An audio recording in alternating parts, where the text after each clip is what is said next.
আসসালামু আলাইকুম। আজকে কথা বলবো বর্তমান ক্ষমতাসীন দল বিএনপিকে নিয়ে। আপনারা একটা কথা মনে রাখবেন, আপনারা বিগত ১৭ বছর ক্ষমতার বাইরে ছিলেন।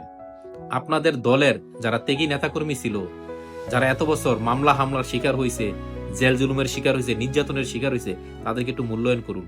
এখন আপনারা ক্ষমতায় আছেন, এখন আপনাদের শুভাকাঙ্ক্ষীর অভাব নাই। যেই নেতাকর্মী শুভাকাঙ্ক্ষী দেখতেছি, তারা কিন্তু বিগত আন্দোলনের সময় অনেকেই পিঠ বাঁচিয়ে চলছে, তাদেরকে খুঁজে পাওয়া যায় নাই। আর এখন তারা দলের বড় বড় পদ নিয়ে বসে আছে। দলের তারা মানে কি বলবো, তারা এখন সবার সামনে, তারা সবকিছু করছে, কিন্তু খোঁজ নিয়ে দেখেন তারা দলের জন্য কোনো অবদান রাখে নাই। দলের যখন দুর্দিন ছিল, তারা ছিল বিগত সরকারের আমলে মানে আতাত করে চলার লোক। যারা আতাত করে চলছে তাদের দ্বারা আপনারা দেশের ভালো কিছু করতে পারবেন না, দলের ভালো কিছু তো করতে পারবেন না। দল এখন ক্ষমতায় সুদিন আছে, কিন্তু সুদিন বেশি দিন যদি না থাকে, আপনাদের দুর্দিনে এই সুবিধাবাদীরা কিন্তু আপনাদের পাশে থাকবে না। তো যারা ত্যাগী, দয়া করে তাদেরকে মূল্যায়ন করুন। সবাই মিলেমিশে সুন্দর একটি দেশ উপহার দিন। এবং এরকম কিছু করা যাবে না যে দেশের জনগণ আপনাদের বিপক্ষে চলে যায়। এবং সুবিধাবাদীর থেকে আপনারা একটু হলেও দূরে থাকুন। সুবিধাবাদীদেরকে জায়গা দিবেন না, স্পেস দিবেন না।